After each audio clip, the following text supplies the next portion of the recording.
Welcome back to the Full Tank with Phil YouTube channel, where once again we are lucky enough to be talking trucks. It's been a few weeks. The truck series has been off, but we are back in a big way, coming in to Las Vegas Motor Speedway. Happy to be here. This is one of my favorite races. We'll get to that in a second. But if you're looking for some Cup Series action, please give me a follow at Full Tank Phil. And the podcast is called Full Tank with Phil, wherever you listen to your podcast. That's where we're breaking down the Cup Series every single race. And also Wednesday nights on the Win the Race YouTube channel with Tino Patino and Ryan Stevens as our host. We are taking on a show this year. It's brand new called The Draft, and you can get that on YouTube, Win the Race, after the fact, if you can't catch it live, and also anywhere podcasts are found. So if you're looking for Cup Series action, a lot of different places you can find it, and happy to talk shop there at any point. But thrilled to be talking trucks yet again. The Las Vegas race is, I think, one of my favorites on the schedule because we're coming out of more of the wonky season with Daytona, and last couple of years Atlanta, Code has been mixed in there. But now this is where we get to see what these guys have. And it's a 9:00 Friday night lights on the Eastern Coast. Just love sitting down after the kids are in bed, crack a beer. Just nothing better than that, right? So Vegas is always a race that I look forward to in the truck series. But let's take a quick look back at the race that was in Atlanta, because our last video, we did have some success there. I was very happy with the way things played out. Kyle Busch is your winner. We said plus 250 was pretty decent for Kyle Busch as his outright odds, and that came home for us. Another one that came home was Chandler Smith, 2-1 for a top 5.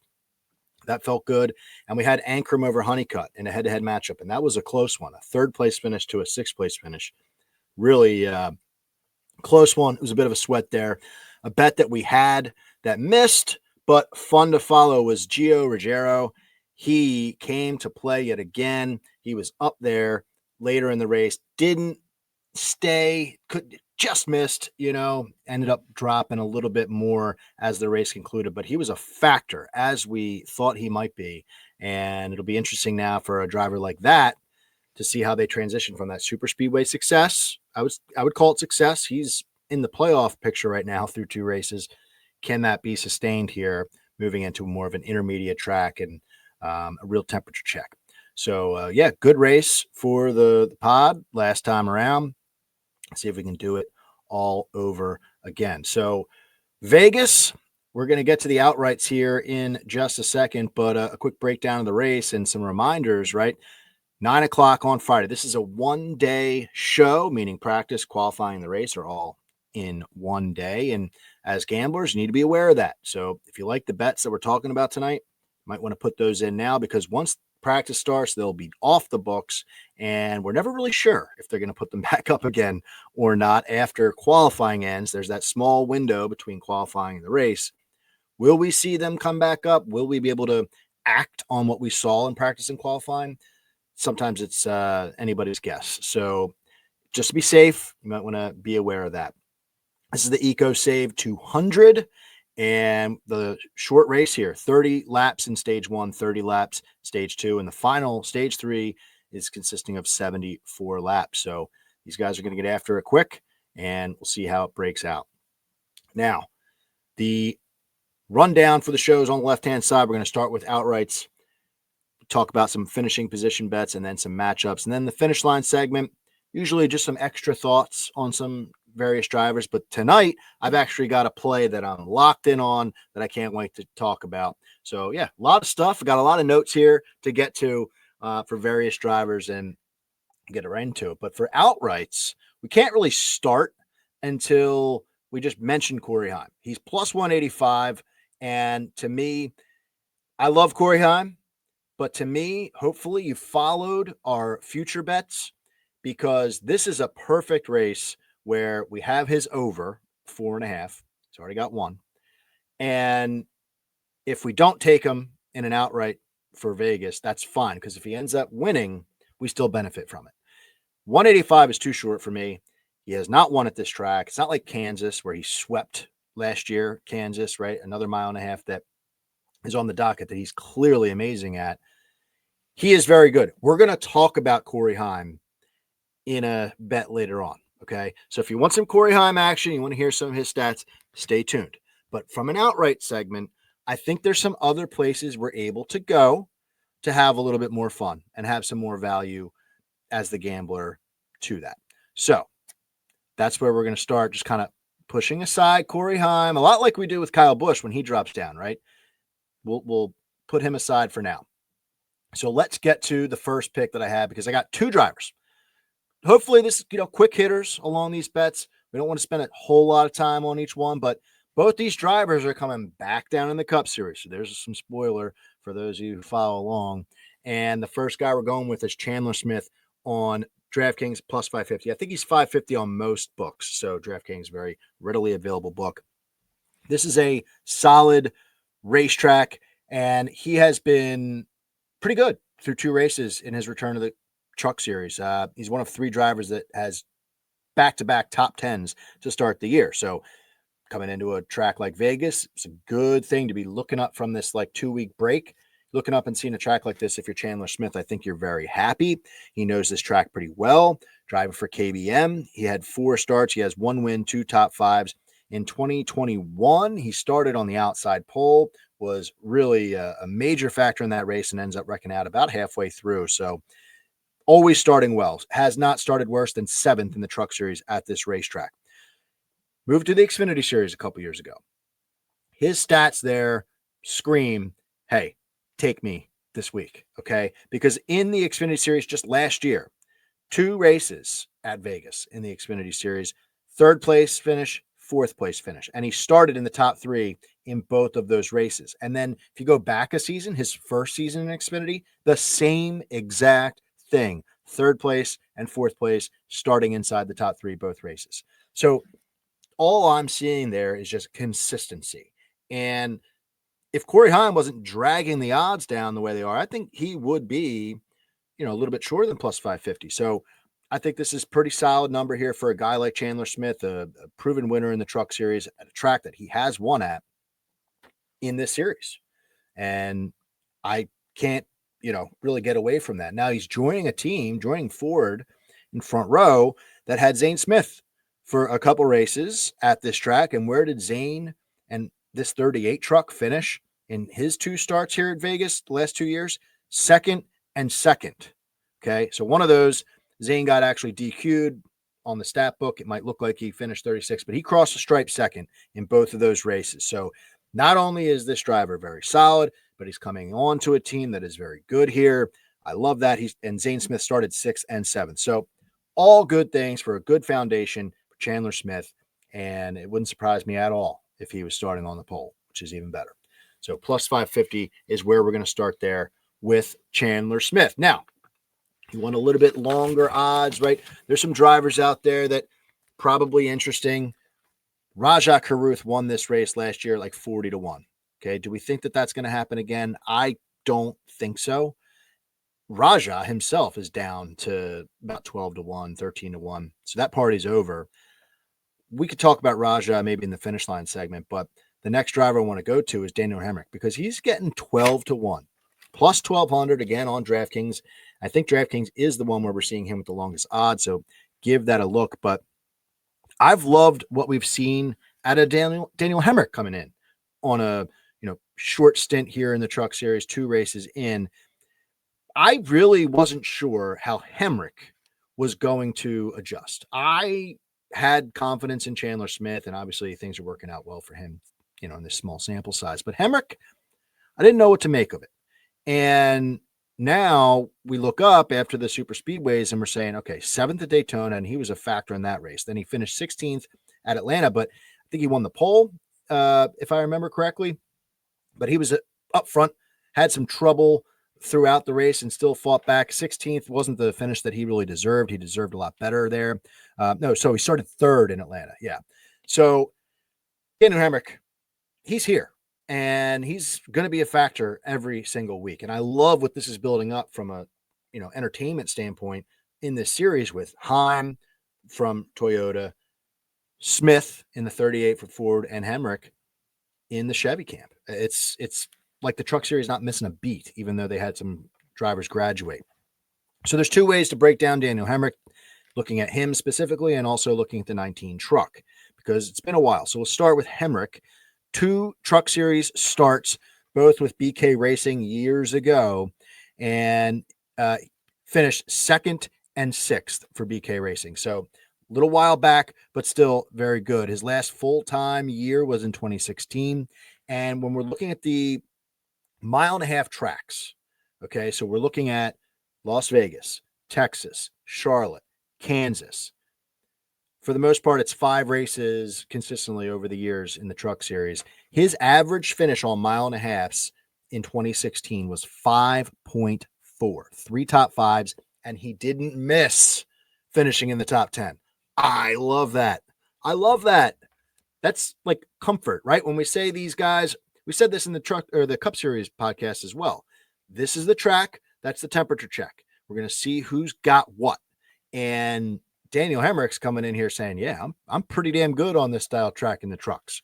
No doubt about it. In the Xfinity Series, he had 11 starts at Las Vegas, 4 top 5s, 8 top 10s. He's got 7 straight top 10 finishes there in his time. So again, kind of painting the same picture as Chandler Smith, but with better odds, 12-1. I think you could throw a half unit on this and have some fun. Now, you look at the team, right? The second part of this bet is the 19 truck. Eckes, the last 2 years, he finished 6th in both races, right? And if you look at Eckes last year on 1.5 miles, you know what his average finish is? This is kind of wonky. 5.4.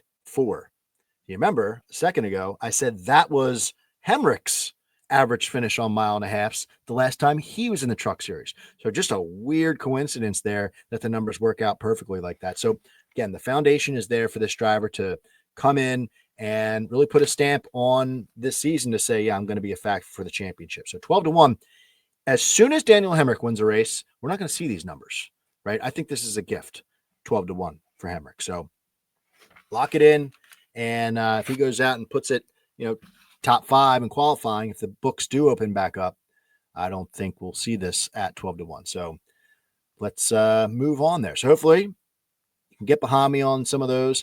Obviously, we're skipping over some of the longer odds and some other drivers, but those are the 2 that stood out to me the most. And I can imagine we're going to be talking about those guys a lot this season, but that number specifically really stood out to me. So let's get to some placement picks. And we'll start with a driver, again, that I think I mentioned him in the season preview as someone to watch for. And my reasoning was because of the 1.5 miles. So we're going to talk about Caden Honeycutt, top 5. Bet365 has this number.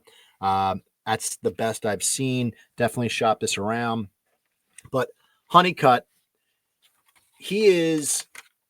I can't quit him. The 45 truck, I think that he is going to be an outside play and an outside factor for the championship if he can keep it together and do the things that we know he can do well on these tracks. These 5 starts, and then you kind of add Homestead into it. It's not the exact same style track, more of a high tire wear deal, but if he can hold his own on these intermediate tracks, I think he's really going to make some noise. So he only has 1 Las Vegas start in the Truck Series, and he was driving the 04 truck.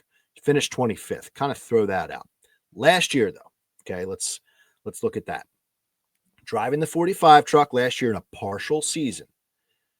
Finished. He started 3.5 mile tracks. 3.5 mile tracks. Kansas, Charlotte, and Kansas again. 4th at Kansas early in the year. 7th at Charlotte Memorial Day weekend, and 4th at Kansas again late in the season. So that's 2 top 5s out of 3 races on the 1.5 miles. And that's why to start the year, we were saying like, hey, look for this guy because he's going to be a factor. Now I'm excited to see what he can do at Las Vegas. This is going to be huge for him because those 3 starts last year, they gave him a 5.3 average finish. His driver rating was 106.1. So out of all the 1.5 miles from last season and every active driver, that is 2nd behind Corey Heim of all active drivers for driver rating on 1.5 miles. Proving the point that this guy should be very much in play at Las Vegas. So this could be his coming out party as well, right? Rajah Caruth kind of shocked everyone last year. I think Caden Honeycutt could do something similar. I just want him to finish top 5. I think there's a lot of big dogs in this series. A little bit different from years past where we always have Kyle Busch racing this race. It's mostly just Justin Haley they have to worry about from like the outside coming in. So I'm fine with that.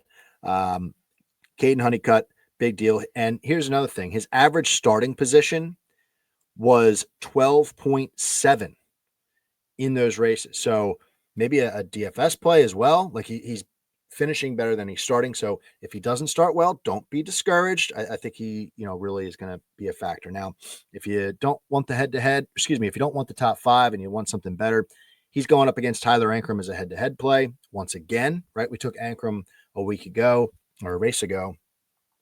These two last year, Ankrum finished second in that race. So I didn't want anything to do with that head-to-head. I kind of just wanted to focus on Honeycutt finishing the top 5 because I really think that is possible. So that's where we'll start. And I got one other for the finishing positions. And this one, more for fun. Okay. So bear with me. I'm kind of flipping around. I was not going to talk about this guy from like an official bet standpoint. But after a little while, I said, you know what? I got to move it from the very end as like a throw in. And I'm going to throw it in there as maybe a quarter unit play. We're going to go Matt Crafton plus 1,200 for a top 5. That number, right? So I was looking at Matt Crafton and I was like, all right, he's getting older, starting to lose a little bit. I know that his numbers are relatively good here, but I can't put this bet out there, right? For a top 5, that seems a little far-fetched. But then we saw the number was 12-1. And I was like, hold the phone. Let's go back and see what we can do here. All right. So I mentioned Win the Race. I love wintherace.info. It's a great tool to have as a, NASCAR gambler.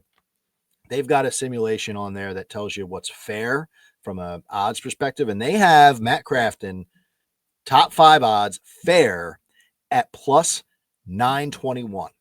So we are getting value here, theoretically, according to the simulations.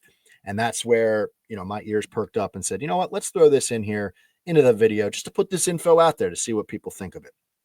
Okay, last year, let's start with some of the bad. Last year on 1.5 tracks, Matt Crafton was average finish 12.8. That is what kind of steers you away from it.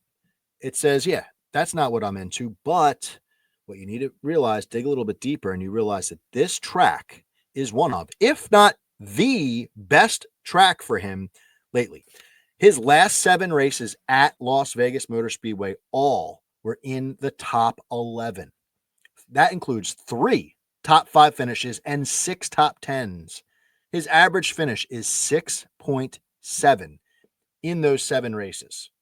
So if we were to take it back 7 races, any active driver in that span compared to everybody else, he is second behind Corey Heim, who has only 2 races raced. So you could argue like 7 races gives him more of an opportunity to screw up that average finish, right? Than some of these guys with 2, 3 starts. 7 starts, 6.7 average finish, just outside the top 5. That's right in the sweet spot to have a little bit of fun on Friday night. 12-1.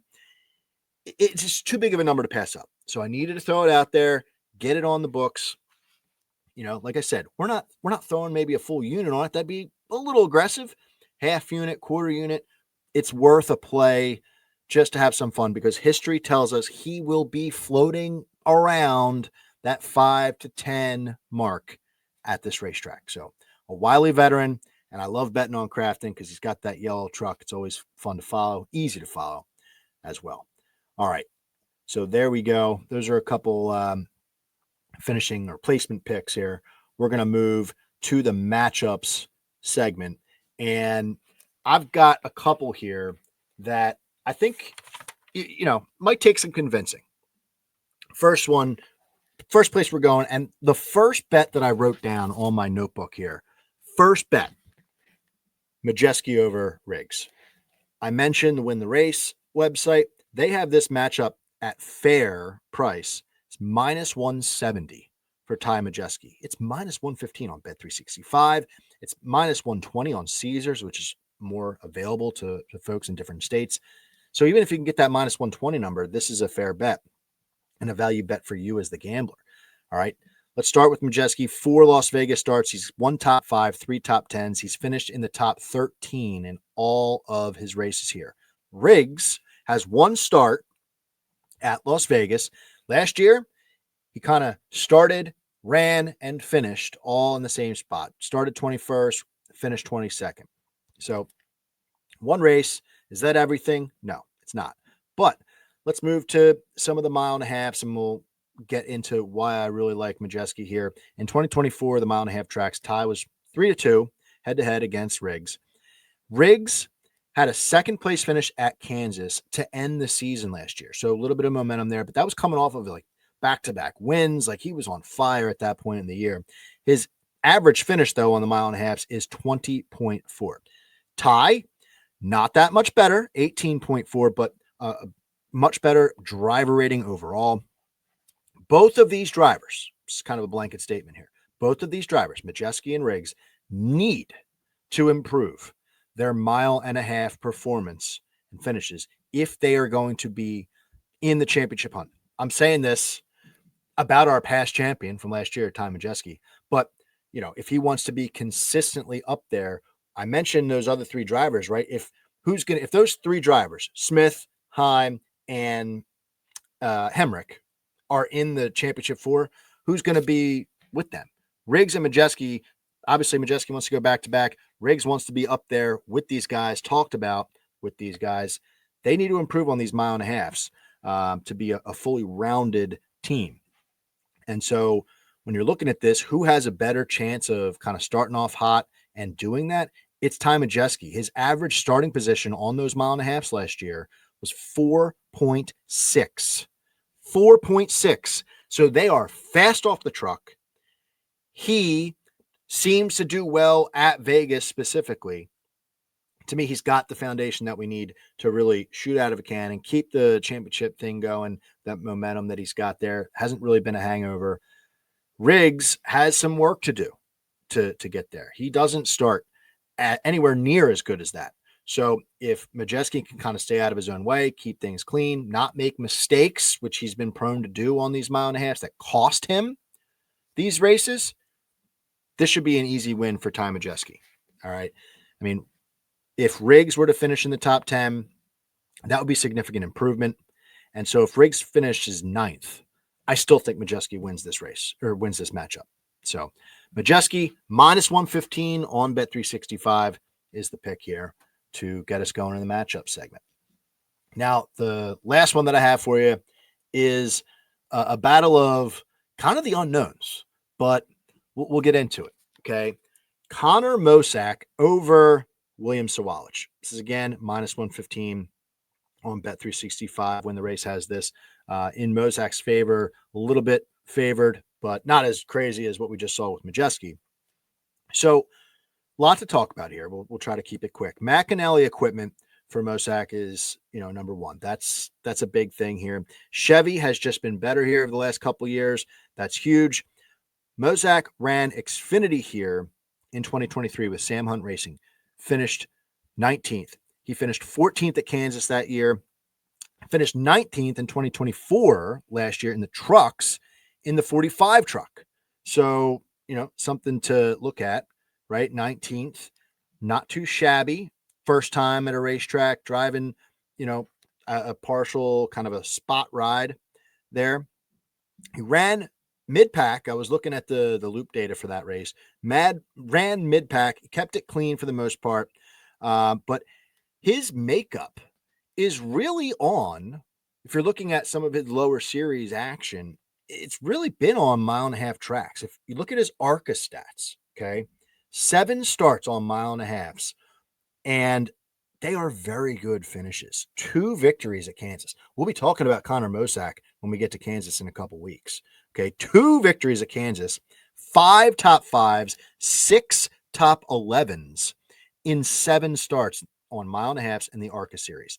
That to me is a driver that is now, in the truck series full time, trying to take that skill, that muscle, and apply it here and have success. I have to imagine when they made this signing, this was part of the deal, right? They expect to do well at these types of tracks. So you look at Sawalich, I can't find any starts here at Las Vegas. In fact, when you look at his like spot races over his career, whether it's ARCA or trucks or anywhere else, it's almost like they purposefully leave out mile and a halfs from his schedule.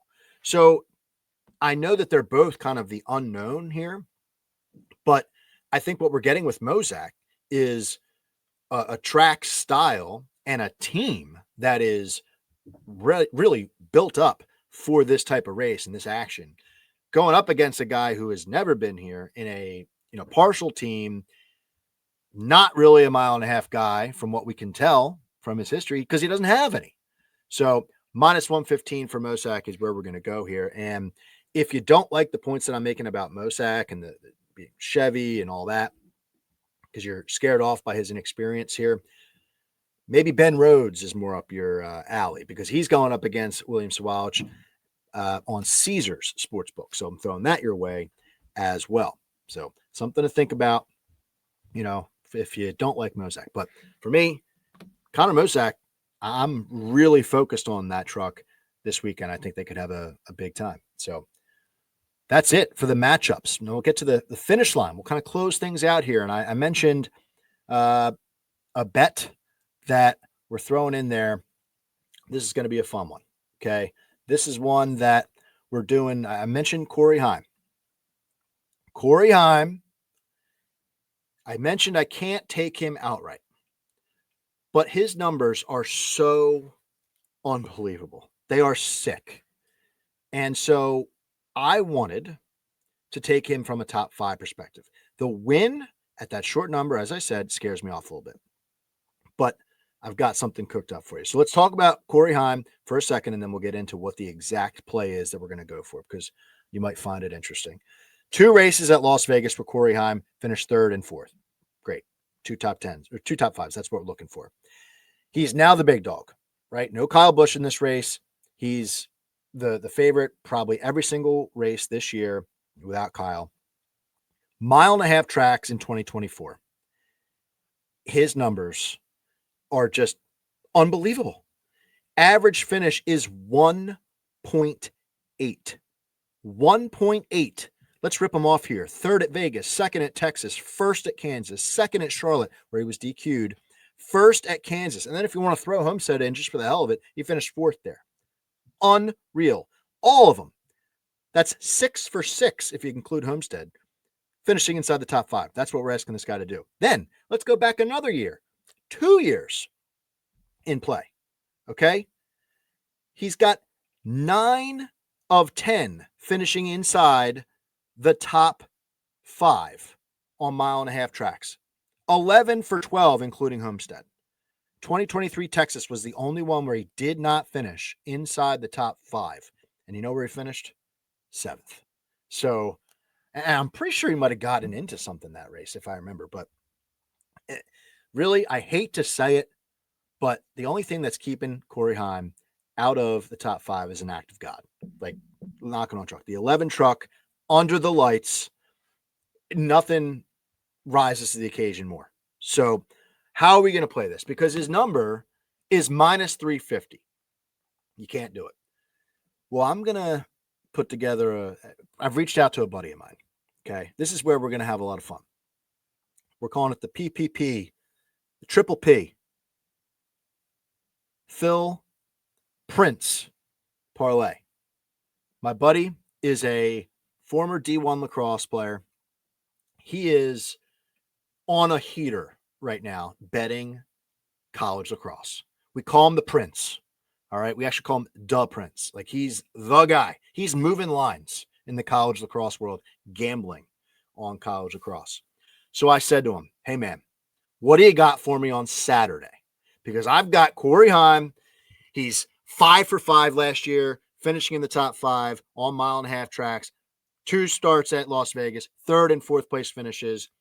I don't want to take him to win the race. I want him in the top 5. He's minus 350. Need a parlay. What do you got for me? Let's put it together. So we have Heim hit on Friday night, and we can sweat something on Saturday afternoon. What's he give me? Johns Hopkins, minus 5.5 against Navy. That's on DraftKings. You can put them both together for plus 137. It's the triple P. Phil, Prince, parlay. Let's lock it in, baby. I love it. I absolutely love it. So hopefully it's not too outrageous for you, but I got to tell you, Prince is on fire for betting it. So we'll see if we can make this collab work. And if it does, we'll maybe continue that through the spring as college lacrosse continues. So there you go. That's our way to play Corey Heim this week, and nice little parlay action. Sometimes you got to get creative, and I think that is pretty damn creative. Just some other thoughts here. Only other driver I think that I wanted to call out, similar to the Matt Crafton situation, but Stuart Friesen.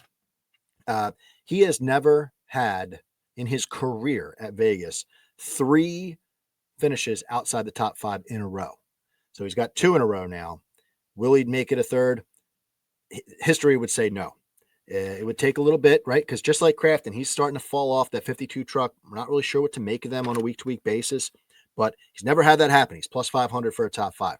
I was looking at that pretty hard until I saw Crafton at 12-1, and that steered me in another direction. But he started 3rd in this race last year. So, something to consider maybe as race day approaches. And then just Chevy as a camp, right? If you're queasy about Heim getting it done, you throw a little action on Smith to kind of cover your forward camp, but Chevy plus 150 as a manufacturer bet. I mean, you're getting Justin Haley dropping down. Rajah Caruth, he's a wait and see for me, man. I don't want to take him as an outright. I'm even nervous to take him in matchups because of how he didn't really perform all that well through the rest of the season. So, but you get him, you get Grant Infinger, who has been just like okay at this track. We get Corey Day jumping down to the 7 truck. Like, that's going to be fun to watch. He's going to be super entertaining, super interesting to see. So Chevy as a camp, they are very strong. Got Tyler Ankrum, finished 2nd last year. I'm just kind of riffing here. If, you just wanted to say, hey, I want one way to have a lot of fun on this race, it probably would be Chevy at plus 150 on a couple different books. I saw that number. So just some final thoughts there to kind of wrap things up. So a lot of thoughts. Let me know what you think. And if I'm missing a guy, missing a bet, throw it my way, throw it in the comments. You can follow me at Full Tank Phil on X and Instagram. And we got a few races in a row here for the Truck Series. So I'll be happy to see you next week.